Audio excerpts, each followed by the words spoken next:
سب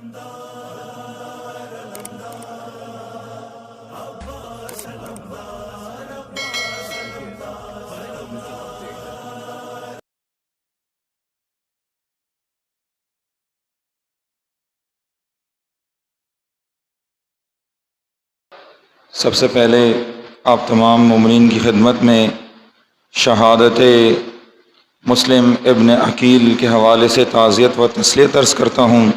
بعد از خداوند متعال کی بارگاہ میں دعا ہے کہ جہاں کہیں بھی مومنین خدا ان کی جان مال عزت و آبرو کی حفاظت فرمائے، اور آپ تمام مومنین کی تمام تر عبادتوں کو اپنی بارگاہ میں قبول و مقبول فرمائے۔ دعاؤں کی قبولیت کے لیے بلند آواز سے درود پڑھ لیجئے۔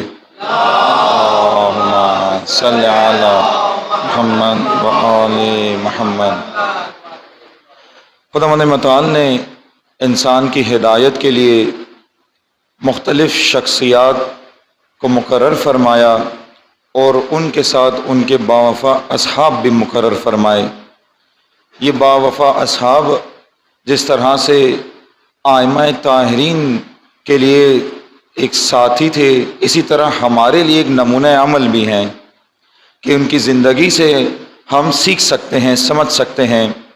انہی بہترین ہستیوں میں سے ایک ہستی مسلم ابن عقیل ہیں۔ اگرچہ آپ زیادہ تر ذکر مسلم ابن عقیل کا مصائب کے عنوان سے سنتے ہیں، لیکن میں آج چاہتا ہوں کہ کچھ نہ کچھ ان کی تاریخ بھی ذکر ہو جائے کہ مسلم ابن عقیل کون تھے، کیا شخصیت تھے۔ مسلم ابن عقیل بیٹے ہیں امیر المومنین کے بھائی عقیل کے، عقیل ابن ابی طالب۔ اس طرح آپ نے سنا ہوگا کہ علی ابن ابی طالب، اسی طرح جناب ابو طالب کے ایک اور بیٹے ہیں عقیل، ان کے فرزند ہیں مسلم ابن عقیل۔ ایک اور جو نسبت مسلم ابن عقیل کو ہے جو مشہور تاریخ میں آیا ہے وہ یہ ہے کہ آپ امیر المومنین کے داماد بھی تھے۔ امیر المومنین کی ایک بیٹی کا نام رقیہ ہے، اور مسلم ابن عقیل کا نکاح جناب رقیہ کے ساتھ تھا، اور پھر مسلم ابن عقیل کے فرزند تھے۔ بعض تاریخ میں 5 اولاد لکھی گئی ہے، بعض جگہ پہ 4 لکھی گئی ہے، لیکن جو مشہور ہے وہ یہی ہے کہ 2 بیٹے تھے، محمد اور ابراہیم، اور اسی طرح 2 بیٹیاں تھیں۔ بعض روایات میں کہ 3 بیٹیاں تھیں۔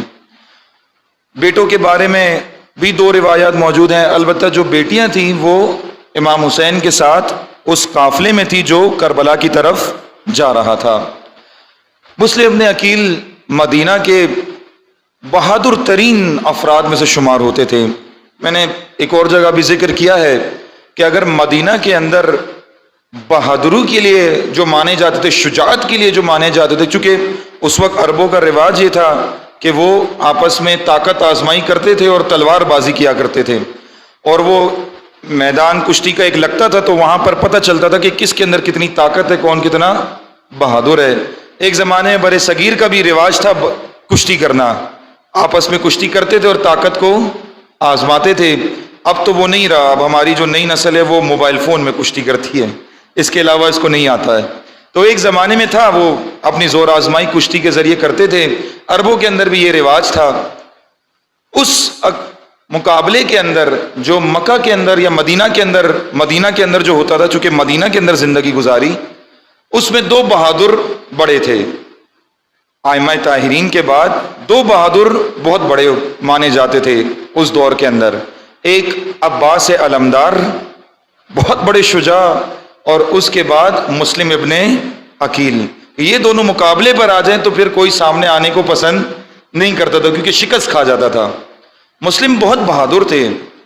اس کے علاوہ جناب مسلم کی جو ایک خاصیت ہے وہ یہ بھی ہے کہ مسلم ابن عقیل گفتار کے اندر بہت قابل تھے، بہت بہترین مبلغ تھے، گفتار کرتے تھے تو لوگوں کو اپنی طرف مائل کر لیتے تھے۔ یہی وجہ تھی کہ شجاعت کے ساتھ ساتھ آپ زبان کے بھی دنی تھے، جہاں ہاتھ و تلوار کے دنی تھے وہاں زبان کے بھی دنی تھے۔ اسی لیے جب امیر شام نے اپنے بیٹے یزید کو حکمران بنایا اور امام حسین نے انکار کر دیا، وہ جو معاہدہ امام حسن سے ہوا تھا اس کے مطابق اس کو حکومت نہیں ملنی چاہیے تھی، لیکن جب دے دی گئی تو امام حسین نے بیعت کرنے سے انکار کر دیا کہ اس لعین کا بیعت میں نہیں کرتا۔ اس وقت لوگوں کو یہ بات بتانے کے لیے، حالات سے آشنا کرنے کے لیے امام نے مختلف جگہوں پر اپنے سفیر بھیجے، اپنے نمائندے بھیجے۔ ان میں سے ایک مسلم ابن عقیل کو یہ کام بھیجا کہ جتنے بھی بڑے بڑے امت مسلمہ کے اندر افراد موجود ہیں، علماء موجود ہیں، ان کے پاس مسلم ابن عقیل کو بھیجا کہ آپ جائیں اور آپ ان سے گفتگو کریں، انہیں حالات بتائیں کہ کیا حالات ہیں، کوفے کے کیا حالات ہیں، مکہ کے کیا حالات ہیں، مدینہ کے کیا حالات ہیں، اسی طرح سے شام کے کیا حالات ہیں۔ تو مسلم ابن عقیل یہ بھی صلاحیت رکھتے تھے کہ بہت بہترین گفتگو کرتے تھے، جہاں ہاتھ کے دنی وہاں پر گفتار کے بھی دنی تھے۔ پھر اس کے بعد مسلم ابن عقیل کی ایک اور جو صلاحیت تھی، ان کے اندر وفا تھی۔ وفا کس کو کہتے ہیں؟ عام طور پر ہمارے ذہنوں میں ہے کہ وفا کا مطلب ہے کہ آپ کسی سے مخلص رہیں، تو آپ کہتے ہیں کہ وفا ہے۔ نہیں، وفا کا عربی میں معنی یہ نہیں ہے، اس کے لیے الگ لفظ ہے، خلوص، اخلاص۔ جب آپ کسی کے ساتھ مخلص ہو جائیں، یہ جو آپ سورہ اخلاص پڑھتے ہیں، قل هو اللہ احد، یہ آپ کی دلالت ہے، آپ گواہی دے رہے ہیں کہ ہم خدا سے مخلص ہیں، اللہ سے مخلص ہیں، اللہ تعالیٰ سے مخلص ہیں۔ لہذا خلوص کے لیے ایک لفظ ہے، وفا کا الگ معنی ہے عربی کے اندر۔ عربی میں وفا کا معنی کچھ اور ہے۔ وفا کا معنی یہ ہے کہ جب آپ کو کوئی کام دیا جائے، آپ کے امام کی طرف سے، آپ کے سربراہ کی طرف سے، آپ کے کسی گھر کے بڑے کی طرف سے، آپ کے والد کی طرف سے، بزرگ کی طرف سے، جب آپ کو کوئی کام دیا جائے، اب اس کام کو کرنے میں چند مشکلات بھی آتی ہیں، اور اس کام کرنے کے لیے ذہن میں سوجھ بوجھ بھی ہونی چاہیے، ہے نا؟ آپ کہتے ہیں نا کہ سوجھ بوجھ ضروری ہے، عام زبان میں کہہ دیتے ہیں کہ بچے کو تیز ہونا ضروری ہے۔ وہ تیز سے مراد کیا ہوتا ہے کہ سوجھ بوجھ ہو کہ یہ فلاں کام کیسے کرنا ہے نا؟ بعض اوقات ایک بچے کو آپ کام دیں، ایک جوان کو آپ کام دیں کہ فلاں چیز لے کر آ جاؤ، اب وہ جاتا ہے، دیکھتا ہے تو یہ دکان بند ہے، یا جہاں پر والد نے بتایا تھا وہاں نہیں ہے، وہیں سے گھوم کے دوبارہ واپس آ جاتا ہے۔ پھر والد کہتے ہیں کہ دوبارہ جاؤ، وہ دوسری دکان سے لے کر آ جاؤ، اگر ایک جگہ نہیں ملا تو دوسری جگہ سے لے آؤ۔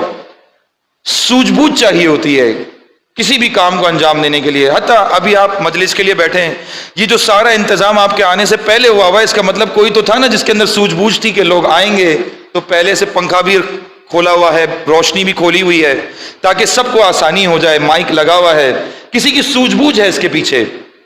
جتنے بھی سوجھ بوجھ کے کام ہوتے تھے جس کے اندر سمجھ و فہم ہونا چاہیے تھی، وہ تمام کام امام حسین مسلم ابن عقیل کے حوالے کر دیتے تھے کہ مسلم کے اندر سوجھ بوجھ موجود ہے، جوان ہے جبکہ، لیکن ان کے اندر سوجھ بوجھ ہے کہ میں ان کو اگر یہ کام دے دوں تو وہ کر کے آتے تھے۔ مسلم کو جو بھی کام امام حسین دیتے تھے وہ اس کو مکمل کر کے آتے تھے، الف سے یا تک تمام کام کو مکمل کر کے، پورا کر کے امام حسین کے پاس جاتے تھے، اور امام حسین فرماتے تھے کہ یہ میرا باوفا ساتھی ہے۔ باوفا ہونا یعنی الف سے یہ تک جو کام آپ کو دیا گیا ہے اس کو پورا کرنا، مکمل کرنا، بیچ میں سے چھوڑ کے نہیں آ جانا۔ ہوتا ہے نا بعض افراد کو آپ ایک کام دیتے ہیں، وہ آپ کا کام کرنے جاتا ہے، بیچ میں اپنے 10 کام کرنا شروع ہو جاتا ہے، اس کا مطلب وفا نہیں کی آپ کے ساتھ، کیونکہ اپنا کام نکالنا شروع ہو گیا۔ جو آپ کو کام دیا جائے اس کو پورا کر کے آئیں تو باوفا ہے۔ مسلم باوفا تھے، جو کام دیتے وہ پورا کر کے آتے۔ اسی طرح مسلم کی ایک اور جو خاصیت ہے، میں نے آپ کو 3 خاصیتیں گنوائی ہیں، شجاع ہیں، گفتار کے بھی دنی ہے، بہترین گفتگو کرتے ہیں، اور باوفا ہیں، اپنے امام سے وفا رکھتے ہیں، وفاداری کرتے ہیں۔ مسلم ابن عقیل کی ایک اور آپ کو اگر خاصیت بتاؤں کہ مسلم مینجمنٹ کے، مدیریت کے بڑے ماہر تھے۔ 60 ہجری میں کربلا کا سارا واقعہ شروع ہوتا ہے اور 61 ہجری میں کربلا ہوتی ہے۔ آپ آشنا ہے نا، 8 ذی الحج جو گزر گئی کل، 8 ذی الحج 60 ہجری 60، جوانوں کے لیے بےچارے 60 اب 61 سمجھتے نہیں ہیں، 59 ٹھیک ہے نا۔ 60 ہجری میں 8 ذی الحجہ کو امام مکہ کو سے نکلتے ہیں، حج کو چھوڑ کر، احرام کھول کر، اور 2 محرم کو کربلا میں پہنچے ہیں۔ 2 محرم، چونکہ محرم اسلامی کیلنڈر کا پہلا مہینہ ہے تو سال تبدیل ہو گیا، لہذا 2 محرم 61 ہجری ہو گئی۔ اس سے پہلے جو امام مکہ کے اندر موجود تھے تو 60 ہجری، اس سے 1 سال پہلے 59 ہجری۔ 59 ہجری کے اندر بھی امام حسین نے حج کے لیے تشریف لے گئے تھے۔ وہاں جب گئے تو امام حسین نے اس 59 ہجری کے اندر مسلم ابن عقیل کو ایک اور کام دیا، اور وہ یہ کام دیا کہ 11 اور 12 ذی الحج جب تمام حاجی حج کے تمام جو اہم مناسک ہیں وہ ادا کر لیں، کیونکہ 10 ذی الحجہ کو سارے حاجی منا میں ہوتے ہیں، پھر منا کے بعد وہ پھر دیگر مراحل میں چلے جاتے ہیں، تو جب منا سے تمام حاجی آگے بڑھ جائیں اس وقت امام حسین نے یہ کام دیا مسلم ابن عقیل کو کہ آپ تمام جتنے بھی اسلامی اکابرین ہیں، علماء ہیں، مشائخ ہیں اور اہم شخصیات ہیں اسلام کی، سب کو جمع کریں اور ان کے لیے تمام انتظامات کریں، انہیں بٹھائیں اور پھر انتظام کریں کہ امام حسین ان سے خطاب کریں۔ مسلم ابن عقیل نے تمام تاریخ میں لکھا ہے 1000 کے قریب علماء کو جمع کیا، ایک شخص ہے جوان ہے، 1000 کے قریب علماء کو ان کے انتظامات کیے، ان کے لیے جو بچھانا تھا وہ بچھایا، جو لگانا تھا اس زمانے کے لیے آج کا میں کہہ دوں اگر ٹینٹ تو اس دور میں جو خیمہ لگتا تھا وہ لگایا، اور پھر ان کے لیے تمام کھانے پینے کا انتظام کرنا، یہ سب مسلم نے تنہا کر لیا۔ بنو ہاشم کے چند جوان ساتھ تھے مگر مسلم کی اہم ذمہ داری تھی، سرپرست تھے اس کام کے، اور امام حسین نے آپ کو یہ کام دیا تھا، لہذا مدیریت کی بھی بہترین صلاحیت مسلم کے اندر، اتنی قابل شخصیت ہیں۔